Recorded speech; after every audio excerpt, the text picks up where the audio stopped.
On Tech News Today, Facebook cracks down on pirated videos. Apple is getting into the augmented reality business, and Sony is creating a smartwatch that looks like a smart-looking dumb watch, or something like that. It's all coming up next on Tech News Today. This is Twit. Bandwidth for Tech News Today is provided by CashFly at CACHEFLY.com.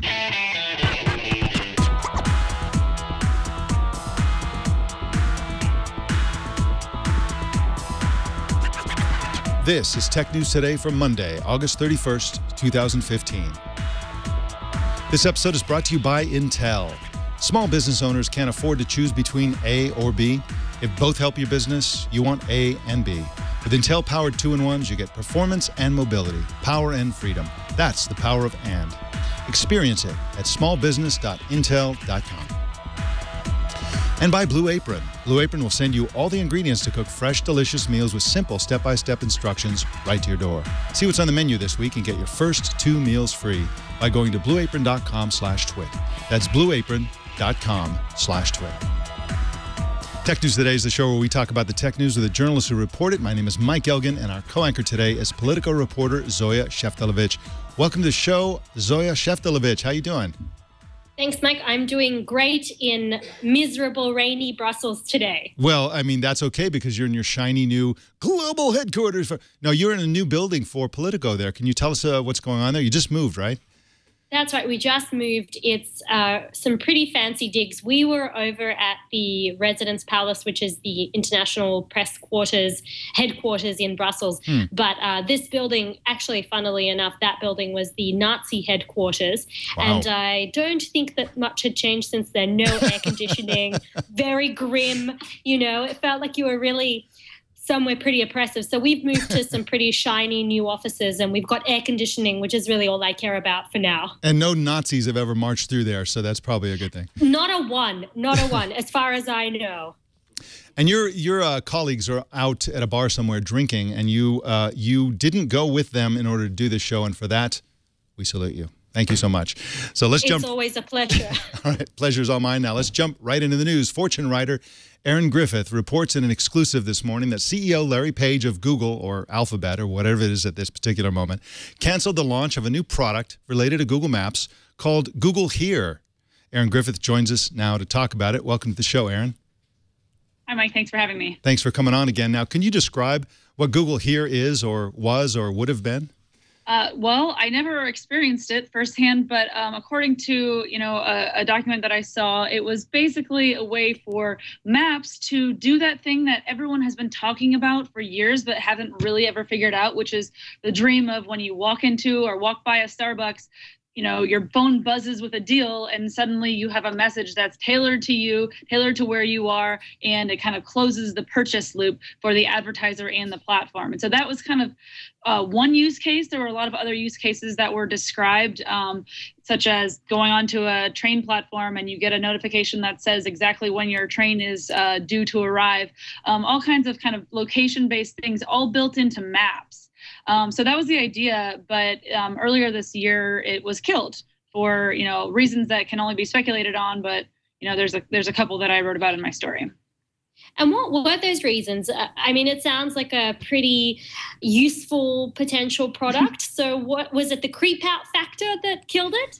I think that was the understanding from everyone that I had talked to. It was both the idea that it was maybe a little bit too invasive in a time when we're all kind of talking about privacy, and when Apple, the other big operating system, is definitely making a big push, talking about how all of their privacy settings are, more pro-consumer, and that is definitely on purpose. They're trying to put themselves in diametric opposition to Google, which is, pro-consumer, but also pro-advertiser. Apple only has one constituent. It's all consumers. They don't have to deal with advertisers. So, I think that was definitely a part of it, that Google always is going to be very wary about, blending data across its products in a way, making sure that it's not something that is jarring to the user. Like, how did Google know that? So I think that was for sure one concern. And the other one was it's not quite clear whether or not a lot of advertisers are sophisticated enough to invest all of the resources that it would take into beacons and into location-based advertising. We all know this is coming, and we all know beacons are probably going to be a really huge part of retail, but you know, retailers haven't been super fast to adopt it. I'm not exactly clear on how this differs. So as I understand it, I mean, you know, we've all heard about garden variety beacon-related iBeacon type apps where basically an app creator can, you know, let's say a retail store, a typical example like Macy's or some big, you know, retail store. They put beacons around, and then the user has to download an app, the Macy's app or something like that, and then the app itself will detect the beacons, know where it is in the store, and then you get coupons or whatever it is, information. Apple uses this in their own stores. And the difference with this is that the user wouldn't install the specific app. It would pop up if they were using either Maps or Android. First of all, is that correct? And second of all, well, let's start with that question, and then we'll go to my next question in a second. Is that exactly what is potentially controversial here, is that you don't need the explicit app?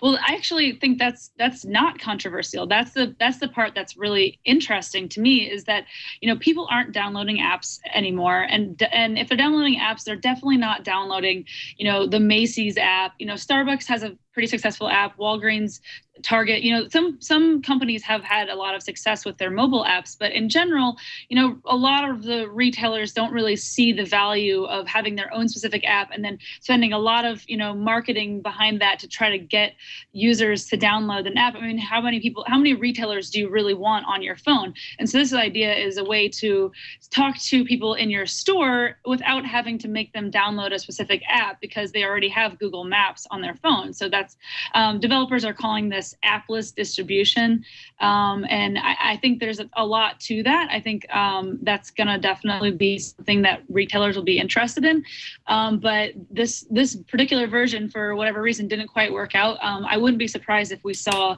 other versions of this coming from Google and other platforms. And the other question is that, you know, Apple has something that sort of reminds me of this, which is that if let's say you walk into the Starbucks, and, you know, the Apple itself, I guess the iOS itself will detect the beacon that Starbucks has, and then it will put a little mini icon on your lock screen. And if you have the Starbucks app, tapping on that will open that app. If you don't, it'll say, hey, why don't you download the Starbucks app? That's, to me, completely non-controversial, and they're doing that sort of thing. Do you see, you know, Apple potentially doing something like that under the umbrella of what this could have been or would have been? Yeah, I mean, this is definitely the direction we're going. It's interesting because it veers pretty far into advertising, which is an area that Apple hasn't really had a lot of luck in. And actually, you know, like I was saying before, they're kind of moving away from that. They know that people get turned off by advertising, and they're kind of positioning themselves as opposing to that. So it would be really interesting for them to do that. But at the same time, I think they realize that there is an app discovery problem and a sort of distribution problem for all these app developers. They're saying build apps for, you know, iOS, but no one will ever find them. It's really hard to get people to download your app. And I think they're realizing that it might be a wise decision to, you know, make it easier for people to talk to users and help people find their apps. And so I don't know. I think that'll be an interesting area to continue to watch. I do too, and I don't think Google is going to go away in this area. I think that this thing is, you know, this particular project might have been canceled, but I'm sure all those people are very busy working on the next thing that they're probably actually going to launch. Beacons are going to be huge eventually, as soon as you know, the apps and the companies can get it together and users can start to accept it. I'm being told by sources close to the matter, John and Jason, that the Twit Brick House has beacon system here, and if you have the Live Beacon app and walk into the Brick House, you'll get our website. So this is what I'm being told. I don't know why you would. I mean, it's twit.tv. If you're in the Brick House, you probably know where you are. Anyway, there it is. Even we have beacons. All right, Erin Griffith is at fortune.com and on Twitter at Erin Griffith. Erin, thank you so much for coming on the show today. Thanks for having me. All right. We've got some more news coming right up, but first let's talk about Intel. Intel is one of our sponsors today, and of course, we do a lot of stories about tablets and all the things that companies are doing to try to make tablets a little bit more like laptops. For example, we reported a story about how Microsoft has a case that gives you all these extra capabilities to get around the fact that a tablet is something that you just don't want sometimes. Sometimes you want a full keyboard and lots of power, and that's what Intel enables with their 2-in-1s. They just give it all to you, and this is really great for small businesses. If you're going to invest in some computers for your business, it's a tough call, because in many cases the tablets are exactly what you need. In other cases, the laptops are exactly what you need. The 2-in-1s that Intel powers with its family of core processors enables you to have it all. You can have it all. They give you laptop power and performance at very low cost, great battery life, so many benefits. They can run up to 8.7 hours. That's about 2.6 times longer than a 4-year-old laptop. This is the way to go if you have a small business. You don't have to choose. You can wirelessly stream with Intel's wireless display technology. Wirelessly stream all the things you need: presentations, videos, websites, and a lot more live from your PC to the display. Really powerful stuff. This is Intel we're talking about, folks. This is really powerful technology. So look for this in the products that you buy. Intel's 2-in-1. Experience the power of and. Visit smallbusiness.intel.com, and you can find out how Intel-powered 2-in-1s can improve your small business. That's smallbusiness.intel.com, and we thank Intel for their support and for their support of small businesses like Twit, for example.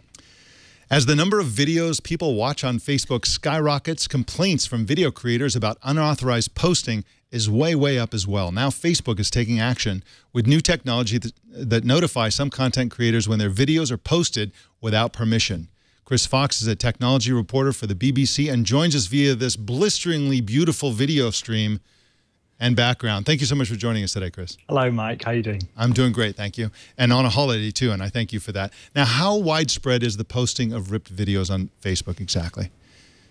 Well, it's an interesting question. Facebook obviously isn't sharing those kind of figures, but research by an advertising agency done back in June found out that about 72% of the top 1,000 videos shared on Facebook, which accounted for a massive 16 billion views, those 72% of videos were actually copied from elsewhere. They weren't owned by the people that uploaded them. So it does seem to be quite a widespread problem, and so it's no surprise that Facebook is trying to tackle it now. And where are those videos coming from? Are we talking about YouTube videos, or is there somewhere else that they're being hosted?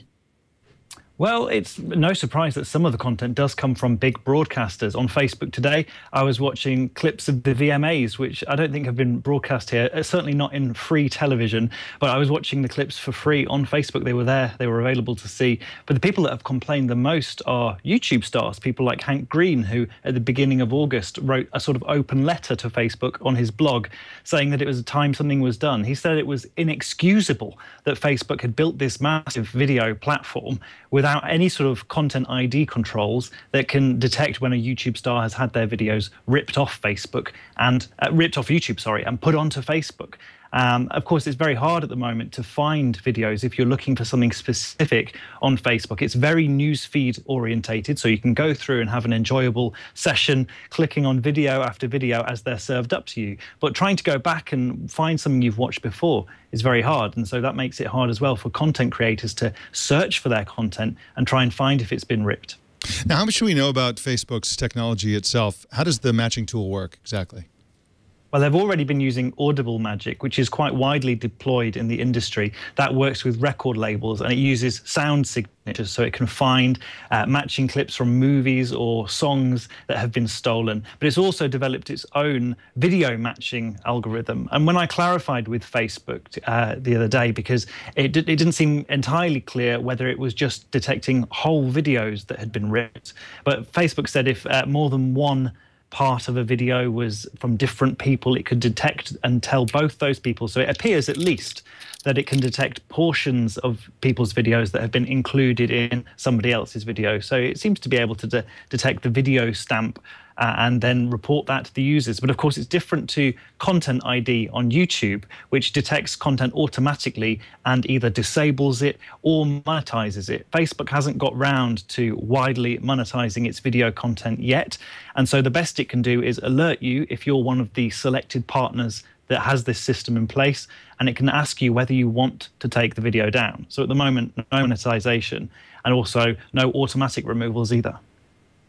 And is there any sort of appeals process? So if, for example, something is flagged as a video that may not belong to the owner who's posted it, is there something that can be done just in case, the matching tool gets it wrong, for example, or if it's a spoof and it may look quite similar, but actually it's different? Well, presumably those kind of tools will have to become and put in place. Facebook's being a bit sketchy at the moment, keeping its details quiet while it develops the system.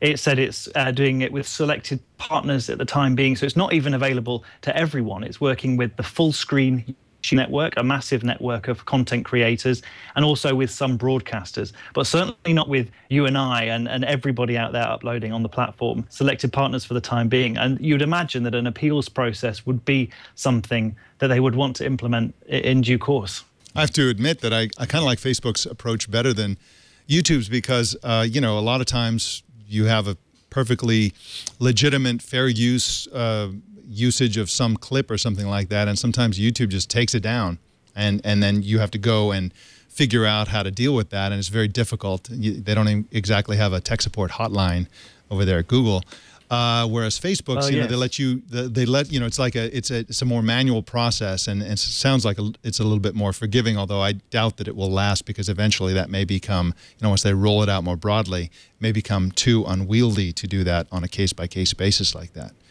Just as you were saying, YouTube has always been quite a nebulous company if you're a content creator. To try and get in touch with them about something if you have questions, almost impossible. They do obviously have a message board you can post on. Whether anyone will reply from Google directly is another matter. But as these platforms get bigger, it must become impossible to respond to everybody. We know that billions of hours of content are uploaded to YouTube every day. And so that means you can't possibly police all of that automatically. It has to be done via algorithms and automatic detection, and of course people filing their own copyright reports when they think they've been ripped off. Yeah, and it's I saw the Internship, the Google-oriented comedy in Silicon Valley, and the biggest laugh came when the guy was assigned to Google tech support. Everybody thought that was hilarious.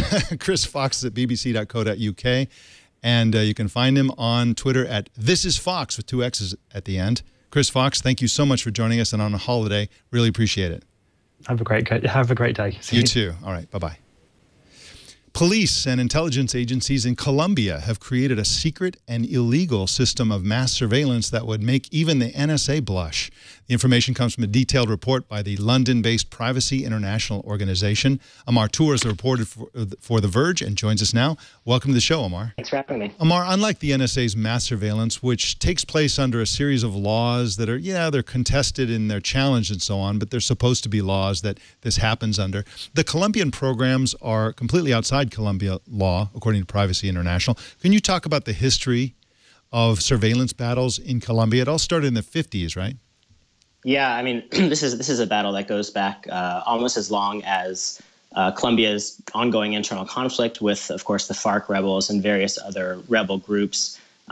So there's been a fairly established history of, conventional wiretapping during the 70s, and obviously, as technology has advanced, the surveillance capabilities have advanced with it. They do have a central and a well-publicized surveillance system called Esperanza.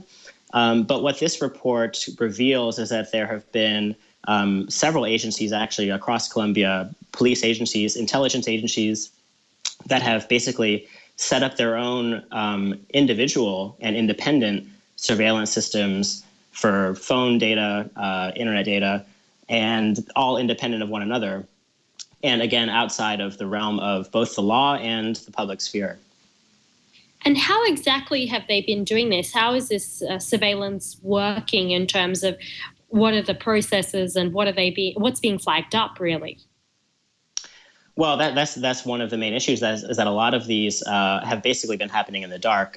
In 2011, the Colombian president, Santos, dissolved one of their spy agencies, their main spy agency, the DAS, after it was revealed that a lot of their activities were targeting journalists, activists, and opposition politicians. But even before then, this same organization, as Privacy International revealed today, They kind of planted certain equipment at telecom operators, gathering data in much the same way that the NSA does, kind of indiscriminately and in bulk.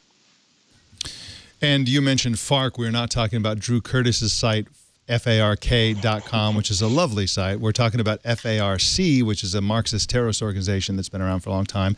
And, of course, the transition from the threat from FARC kind of went seamlessly in the 80s into the threat from drug, cocaine manufacturers and so on.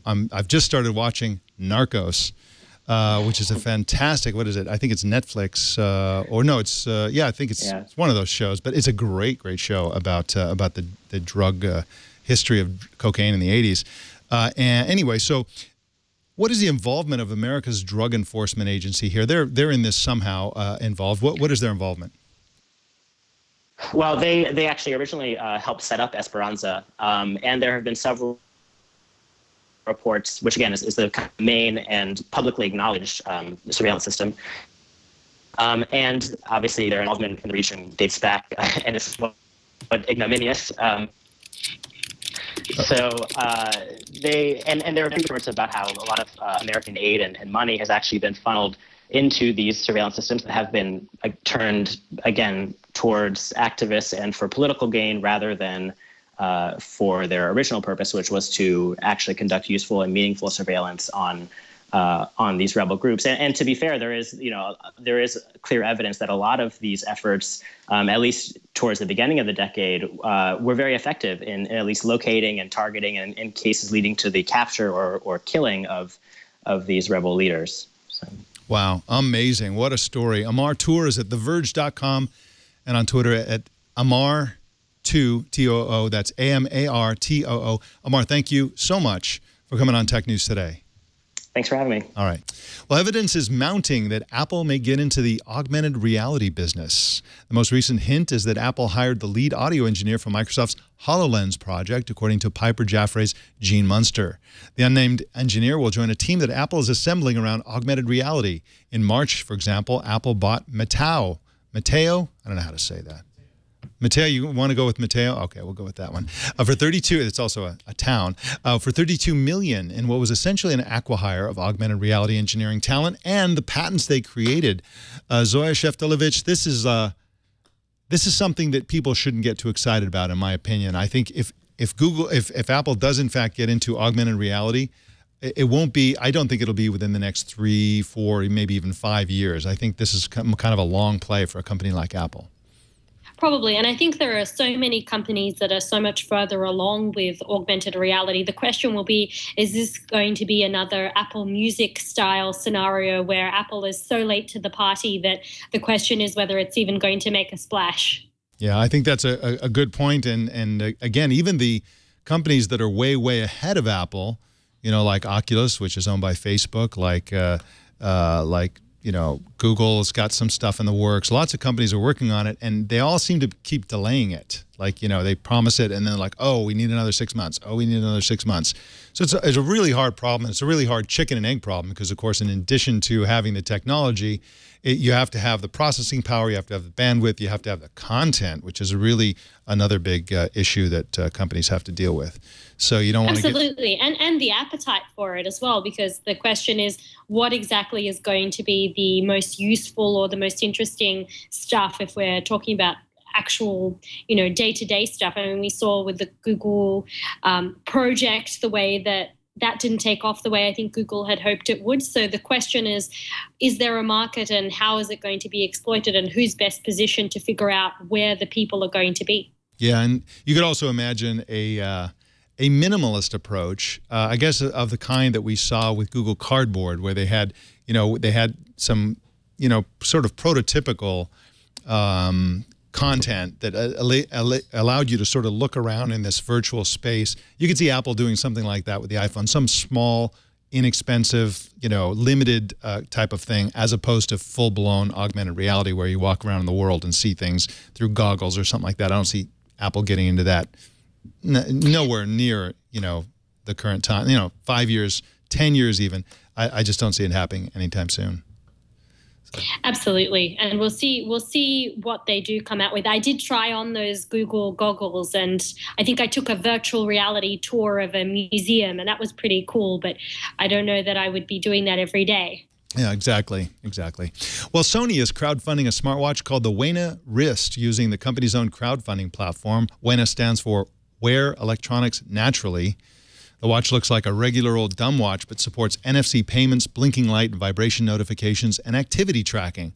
The watch is expected to ship in March and cost between $287 and $576, depending on the new model. We're having, Zoya, a huge saturation in smartwatch business, and I think that something like this is kind of risky. If you have a physical display that's like a traditional watch, that kind of erases one of the benefits, which is that you can change the watch face, you can customize the watch face. If you can't change or customize this watch face, you know, you have to really like that watch. Exactly, and there's been some stats that have been coming out in terms of whether people are actually all that into smartwatches. And I know the stats seem to show that there was an initial big spike in interest, but now people are sort of wondering whether they're worth the investment because they're a pretty expensive add-on. And if people don't see that added utility, particularly with a watch like this, which doesn't do all that much more than your standard watch and phone combo would anyway. The question is if anyone is likely to invest in that. I mean, $287, $576, those are some pretty heavy sums. We're talking about, you could get a pretty decent Swiss watch for that. Yeah, exactly. And I think that, once again, I think Sony almost has the right idea. If you notice, if you look at the website and look into what they're really doing, most of the smartwatch stuff, or much of it, is in the band. And what they really should do, I think, which would be a killer app, would be to generate a really good smart band and then sell it for whatever watch you have, make it standard. That would be fantastic because then people could pick whatever watch they like and then they'd have the smarts in the band. But that doesn't appear to be what Sony is doing here. And so I think that they're going to have another product that's a little bit late, a little bit, well, you can't blame Sony for being late to the smartwatch racket. They were very early with their Sony smartwatch, but it's going to be overpriced and it's not going to be exactly what people want. And I predict that, once again, this product will not succeed in the consumer market. Well, Google announced today that its life sciences company, which is one of the newly formed Alphabet subsidiaries, will work with European pharmaceutical company Sanofi, I believe is how you pronounce it, on innovative ways to treat diabetes. Life Sciences is already working on a glucose monitoring contact lens. This sort of nebulous announcement, Zoya, isn't quite as exciting as a smart contact lens, or maybe it is. We don't know. Well, actually, the diabetes area is an interesting area right now. There seem to be several apps and several different little gadgets and things that are coming out that are really looking to help people who are living with diabetes get through their day-to-days in a much easier way. And I know even in Europe and Brussels, we've got a new function. This Thursday, there's a breakfast that's being hosted that's all about different ways that technology can be used to help deal with diabetes. I mean, it's one of those, it's an emerging disease that seems to be on the up at the moment through various reasons. I mean, obviously lifestyle factors are playing a part. So I think it's definitely identifying a problem that seems to be quite significant. And maybe this is going to be as big as the contact lens, Google's contact lens, who knows? Yeah, absolutely. You talked about treating diabetes with new technologies. 23andMe is a company that is run by Sergey Brin's ex-wife. And it's a great service. And for a long time, they gave you lots of medical information. And one of the bits of medical information they gave you is a predictive analysis of which diseases you're most likely to get and which you're least likely to get. And I was shocked to discover that the most likely thing that I'm likely to get is diabetes. And it's not based on your lifestyle or any of that stuff. It's just based on your inclination, based on your genetics. And I don't, there's no history of it in my family or anything like that. And so that was kind of a shocker. Fortunately, I have a really healthy lifestyle, so I hopefully will be fine there. But that was a great service that was essentially shut down by the government, saying, "Oh, this isn't approved. This isn't this, that, and the other thing." But I think giving people information that lets them change their lifestyle to have a healthier lifestyle would be great. And I can't wait till this kind of genetics monitoring, which could be part of what Google is working on here, is actually part of regular doctor's visits, where you just go in and they say, "Oh, look, you have no signs of, heart disease or whatever it is, but we're seeing that you are a candidate for potentially getting it, and so here's what you got to do." And that would be great. Right, and 23andMe is an interesting one, because I know they're still operating. You can still get checked out and get a report. But what they don't do anymore is tell you, give you any sort of medical advice that you could interpret as some sort of advice for how to live your life. And the reasoning behind that was that you should make those sorts of decisions with your doctor. So I know that it still is running if people do want to check out what their various genetic factors are. Yeah. Trouble with that is my doctor gets a lot of information from the pharmaceutical industry. And so, yeah, I don't know. It's tough. It's tough to, but anyway, it's great. I'm glad that Google's in on it, and I'm glad that that big companies like these guys are working with Google. Well, speaking of Google, Google announced today that Android Wear watches will now support the iPhone. The watches don't do everything they can do when connected to an Android phone, and it's not clear exactly what features will and will not be supported in the future. The iPhone app will work only with the newest Android Wear watches, and only gradually. So later today, the LG Watch Urbane is the first to support the update. Watches from Asus, Huawei, and Motorola will be added to that list at some unspecified point in the future. The iOS app is compatible with the iPhone 5 and later, running iOS 8.2 and later. I don't know how big of a market there is for this. What do you think, Zoya? Is this, are the Android Wear wearing masses clamoring for iPhone support? I don't know. I mean, when you look at the stats in terms of who uses Android and who uses iOS, people are pretty one-man bands really when it comes to those two. So your Apple users tend to stick to the Apple Watch and its Apple friends, and your Android users like the Android products. There tends to be quite a bit of fidelity in among those brands. So I think this isn't going to be a huge move, but I think symbolically it's a pretty big deal, because there has been a lot of debate really around whether certain ecosystems should be limited to products for that ecosystem. Particularly Apple has been, I think, rather guilty of locking people into iOS in the past. So this seems more like a symbolic move than anything else. No, Apple would never do that. What are you talking about? They want everybody to choose whatever they want, and they're very open. All right. Qualcomm's Snapdragon 820 chip is using on-device machine learning. Yeah, on-device machine learning. Never heard that one before. To help protect Android users from malware. Features called Snapdragon Smart Protect.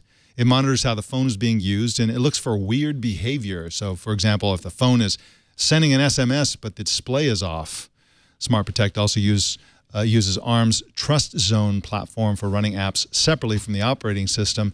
The first phones with this chip should appear next year. So this is great, Zoya. This is an example of everybody tackling the malware problem from multiple angles, and here it is coming directly from the processor, which is, I think, great.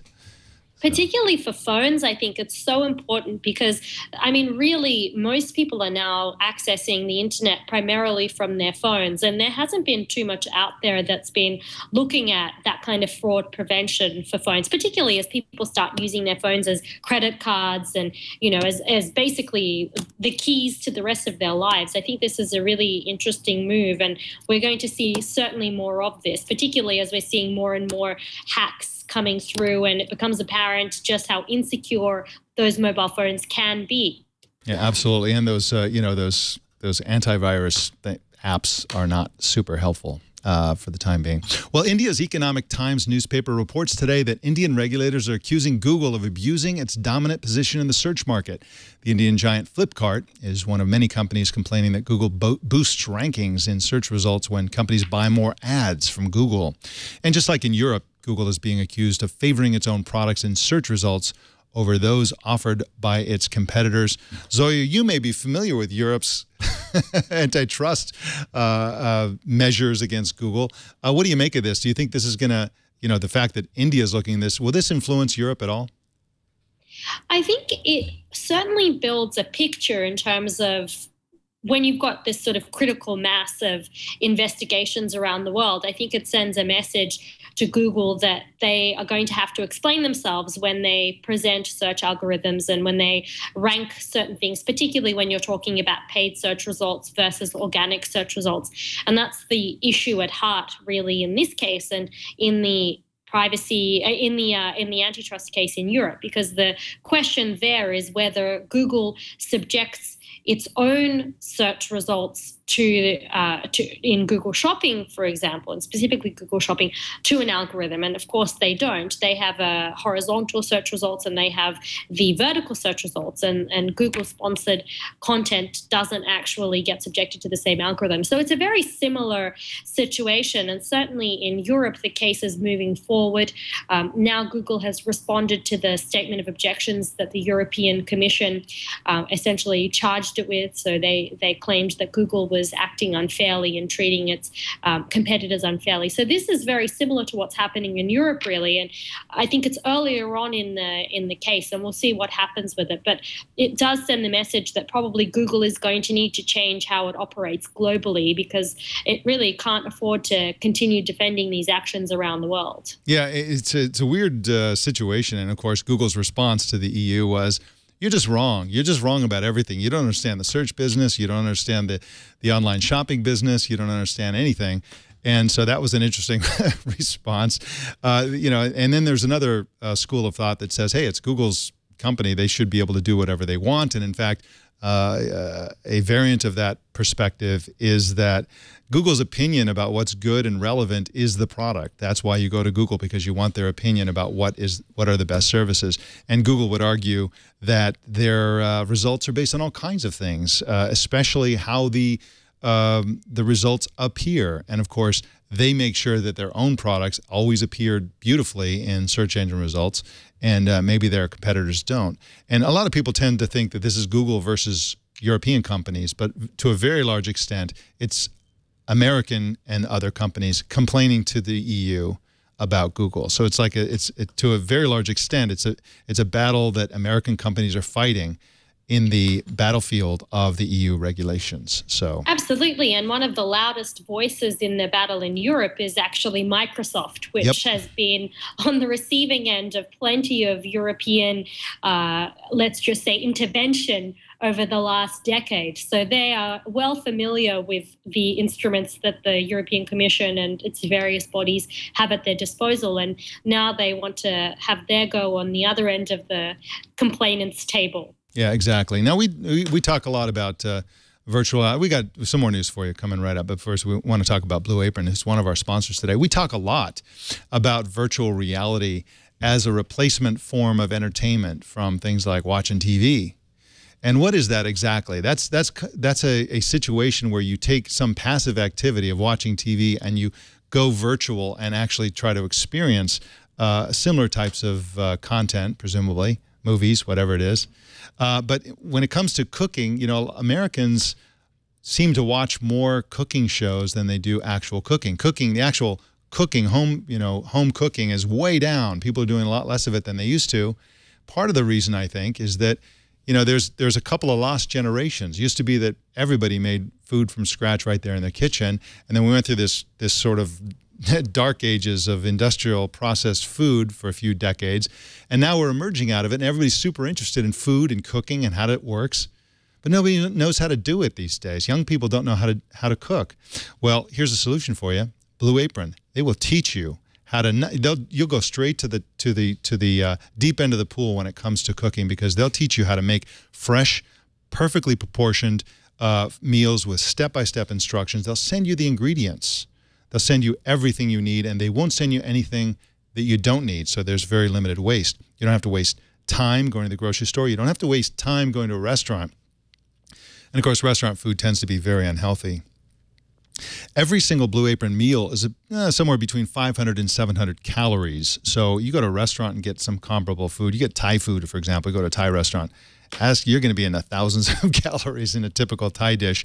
If you make a Thai dish that Blue Apron sends you, it's going to be healthy. It's going to be seasonal ingredients. And best of all, I think that you'll learn how to cook. You'll learn how to cook the right way. You'll learn how to cook the way the sophisticated cooks cook. And it's not like, even though they're very exotic ingredients that you may not have even heard of, these are ingredients from all over the world, they're dishes from all over the world, they're crowd pleasers. Everybody will like them. Kids will like them. Everybody will like them. That's my experience anyway. I've made a whole bunch of Blue Apron meals, and every single one of them, literally without exception, has been super delicious. And that is a wonderful thing. And of course, you can give it Blue Apron as a gift. Very inexpensive. Less than $10 per meal per person. Try paying that at a restaurant. It's really a better way to cook. Check out this week's menu and get your first 2 meals free by going to blueapron.com/twit. That's right, 2 free meals just for going to the website blueapron.com/twit. And we thank Blue Apron for their support of Tech News Today. Well, our TNT fan of the day is Steve Shapiro in Plantation, Florida, who posted this picture on Twitter. He says he listens to Tech News Today while working as a retail liquor specialist. There he is with some of his friends. Maker's Mark. That is a fine product right there. Show us how you watch or listen to TNT. Just record a video or take a picture of yourself or your setup and post it on Instagram, Google+, Twitter, or Facebook, and use the hashtag HowIWatchTNT so we can find it. Zoya Sheftalovich, what are you working on these days, and where can people read your stories?